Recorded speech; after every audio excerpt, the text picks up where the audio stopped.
రాష్ట్రంలో ఆర్థిక లోటు ఉన్నప్పటికీ అభివృద్ధి సంక్షేమ పథకాలు రెండు కళ్లుగా భావించి ముందుకు వెళుతున్నామని రాష్ట్ర పురపాలక శాఖ మంత్రులు శ్రీ పొంగూరు నారాయణ అన్నారు. శుక్రవారం స్థానిక 54వ డివిజన్లోని భగత్ సింగ్ కాలనీలో రేపు నిర్వహించనున్న రాష్ట్ర ముఖ్యమంత్రి శ్రీ నారా చంద్రబాబు నాయుడు గారి చేతుల మీదుగా వర్చువల్ విధానంలో పట్టాలు పంపిణీ కార్యక్రమం సందర్భంగా ఏర్పాట్లను పరిశీలించారు. ఈ సందర్భంగా మంత్రి మాట్లాడారు. ఎంతో కాలం నుంచి దాదాపు 30-40 ఏళ్ల నుంచి యాక్చువల్గా వాళ్ళు నివసిస్తున్నారు. కానీ వాళ్ళకి పట్టాలంటే ఇవ్వాల. గత ప్రభుత్వం అయితే వాళ్ళకి ఒక కాగితం ఇచ్చింది, మీరు ఇక్కడ ఉంటుండారని. దాన్ని వాళ్ళు యాక్చువల్గా పట్టాలనుకొని బ్యాంకులకు తీసుకుపోతే బ్యాంకులో ఇది పట్టా కాదమ్మని రిజెక్ట్ చేయడం జరిగింది. మొన్న ఎలక్షన్స్కి ముందు వాళ్ళ నా దగ్గరికి ఆ కాగితాలు తీసుకొని వచ్చారు. సార్ ఇది పట్టా అని ఇచ్చారు, కానీ ఇది పట్టా కాదంట, మేము బ్యాంకులో పోతే బ్యాంకులు చెప్పారని నాకు చూపించడం జరిగింది. అప్పుడే నేను చెప్పాను, ప్రభుత్వం వచ్చిన తర్వాత అధికారులను తీసుకుని ఇక్కడికే వస్తాను, మీ దగ్గరే డిస్కస్ చేస్తా, దాని గురించి అన్ని రకాల పరిశీలిస్తామని. అటు దానికి సంబంధించిన అన్ని డిపార్ట్మెంట్ వాళ్ళు, కలెక్టర్ కావచ్చు, జేసీ కావచ్చు, కమిషనర్ కావచ్చు, ఇతర డిపార్ట్మెంట్ వాళ్ళు కూడా నేను యాక్చువల్గా మార్చి 1వ తేదీ తీసుకొచ్చాను. ఇక్కడికి పెన్షన్స్ ఇచ్చే రోజు తీసుకొచ్చాను, వారితో డిస్కస్ చేశారు. వారు మళ్ళీ అనేక రకాలుగా అన్ని డిపార్ట్మెంట్ కలిసి ఒక ఇన్స్పెక్షన్ చేశారు. చేసి దాని మీద పట్టాలు యాక్చువల్గా ఇచ్చేదానికి ప్రభుత్వానికి రాశారు. ప్రభుత్వం కంప్లీట్ చేసింది, క్యాబినెట్లో కూడా అప్రూవ్ అయింది. ఆ పట్టాలు యాక్చువల్గా రేపు యాక్చువల్గా వాళ్ళకి ఇవ్వడానికి నిర్ణయించుకుని అధికారులకు ఆదేశించాం.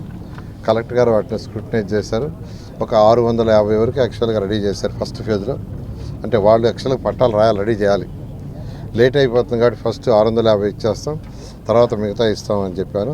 రేపు ఫస్ట్ 1400లో మొత్తం 1400, వాటిలో ఫేజ్ 1 వచ్చి 650 రేపు ఇస్తున్నాము. తర్వాత మళ్ళీ కొద్ది రోజుల్లో మిగతా ఇవ్వటం జరుగుతుంది. మా ప్రభుత్వం మాటల ప్రభుత్వం కాదు, ఒకటే ముఖ్యమంత్రి గారు చెప్తారు, ప్రజలకి చెప్పినట్టు చేయాలి. అందుకనే ఎలక్షన్స్కి ముందు ఏదైతే మేనిఫెస్టోలో పెట్టామో తూచా తప్పకుండా ఈరోజు ఈ ప్రభుత్వం చేస్తుంది. పెన్షన్స్ 3000 నుంచి 4000 చేయటం, వికలాంగులు ఎవరైతే ఉండారో వాళ్ళకి 6000 చేయటం, బెడ్ మీద ఉండే పేషెంట్స్ అటెండర్ సపోర్ట్ కావాల్సింటే 15,000, కిడ్నీ పేషెంట్స్ లాంటి వాళ్ళకి 10,000, ఇలా ఇవన్నీ ప్రభుత్వం రాగానే ఖజానా ఖాళీ అయినా 10 లక్షల కోట్లు కదా ప్రభుత్వం అప్పు చేసిన, ప్రజలకు మాట ఇచ్చాను తప్పకూడదని చేయడం జరిగింది. అదేవిధంగా తల్లికి వందనం కార్యక్రమం, ఎంతమంది పిల్లలు ఉంటే అంతమందికి ఇస్తామని చెప్పడం, దాదాపు 67 లక్షల మంది పిల్లలకి ఇచ్చారు. 10,000 కోట్ల రూపాయలు ఒకే రోజు బ్యాంకులో వేశారు. డబ్బులుండి కాదు, మాట ఇచ్చాం, మాట తప్పకూడదని.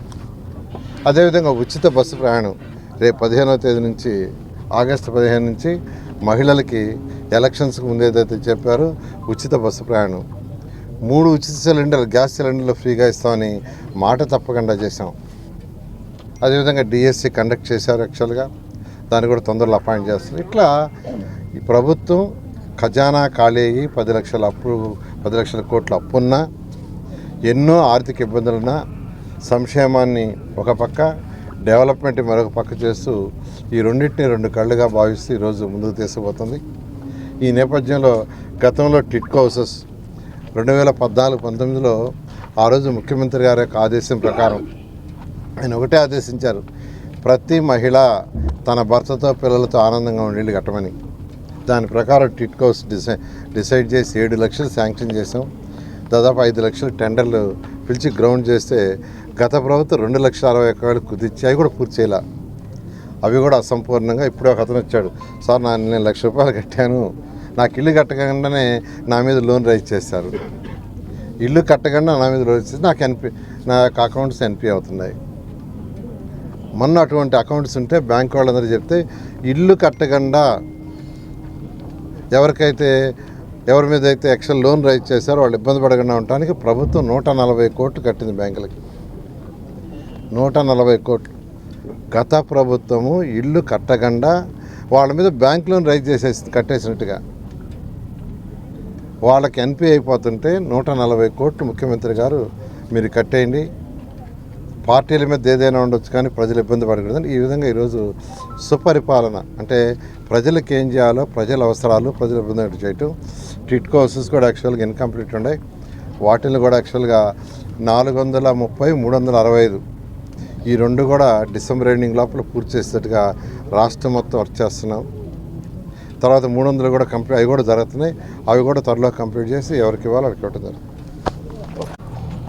మన నెల్లూరు నగరంలో ఒక భాగమైనటువంటి భగత్ సింగ్ కాలనీకి ఒక 40 సంవత్సరాల నుంచి కూడా అక్కడ నిరుపేదలు నివసిస్తున్న ప్రాంతం.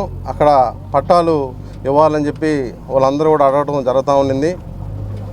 ఇటీవల మన గౌరవ మంత్రివర్యులు నారాయణ సారు అక్కడ పెన్షన్ల పంపిణీకి వచ్చిన సందర్భంలో వాళ్ళ సమస్యని తెలుసుకొని ఒక నెల రోజుల వ్యవధిలోనే మన క్యాబినెట్లో దాన్ని పెట్టి 1400 మంది గడప ఉంటే వాళ్ళందరూ కూడా పట్టాలు ఇప్పించేదానికి క్యాబినెట్లో కూడా ఓకే చేయించి ఈరోజు రేపు పట్టాలు ఇవ్వబోతున్నారు.